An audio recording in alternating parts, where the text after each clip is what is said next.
GABA ടെസ്റ്റിൽ മികച്ച സ്കോറിനായി Australia പൊരുതുകയാണ്. 3 വിക്കറ്റിന് 114 റൺസ് പിന്നിട്ടിരിക്കുകയാണ് ആതിഥേയർ.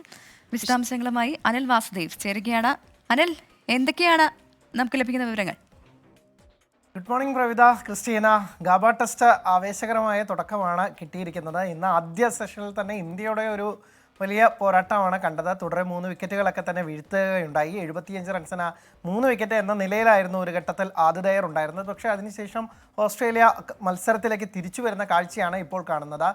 ട്രാവിസ് ഹെഡും സ്റ്റീവ് സ്മിത്തും ചേർന്ന ടീമിനെ ഇപ്പോൾ കരകയറ്റുന്നു. ഇപ്പോൾ 50 റൺ പാർട്ട്ണർഷിപ്പ് ഇരുവരും ചേർന്ന് ഉണ്ടാക്കി കഴിഞ്ഞു. ഇപ്പോൾ ഇതിനോടകം തന്നെ 3 വിക്കറ്റ് നഷ്ടത്തിൽ 131 എന്നുള്ളതാണ് അവസാനത്തെ സ്കോറ്. 49 ഓവറായി കഴിഞ്ഞിരിക്കുന്നു. സ്റ്റീവ് സ്മിത്ത് 35 റൺസുമായും ട്രാവിസ് ഹെഡ് 36 റൺസുമായിട്ടാണ് ക്രീസുള്ളത്. ട്രാവിസ് ഹെഡ് ഇന്ത്യക്ക് എന്നും തലവേദനയാണ്. ലോക ടെസ്റ്റ് ചാമ്പ്യൻഷിപ്പിൻ്റെ ഫൈനലാവട്ടെ, കഴിഞ്ഞ ലോകകപ്പ് ഫൈനലാവട്ടെ, ഏകദിന ലോകകപ്പിൻ്റെ ഫൈനലാവട്ടെ, കഴിഞ്ഞ മത്സരത്തിലാകട്ടെ, ഇങ്ങനെ ട്രാവിസ് ഹെഡ് ഇന്ത്യക്ക് തലവേദനയായി മാറുകയാണ്. ഇന്നും ട്രാവിസ് ഹെഡിനെ എളുപ്പം വീഴ്ത്താൻ പറ്റിയിട്ടില്ലെങ്കിൽ ഇന്ത്യക്ക് വലിയ തിരിച്ചടി നേരിടേണ്ടി വരും.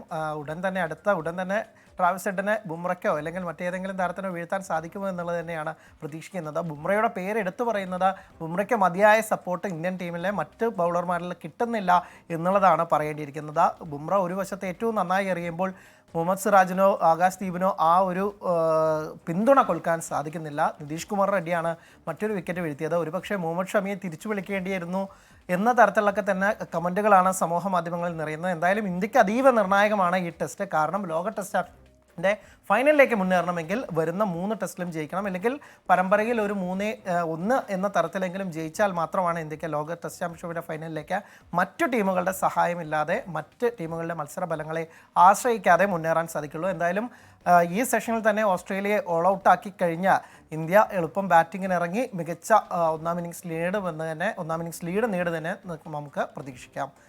ശരി അനിൽ, എന്തായാലും ഹെഡ് മൂലം ഉണ്ടാകാൻ പോകുന്ന ഹെഡ് ഏക്കിന് മരുന്ന് ഇന്ത്യയുടെ ഭാഗത്തു നിന്ന് ഉണ്ടാകുമെന്ന് നമുക്ക് നോക്കിക്കാണാം. താങ്ക്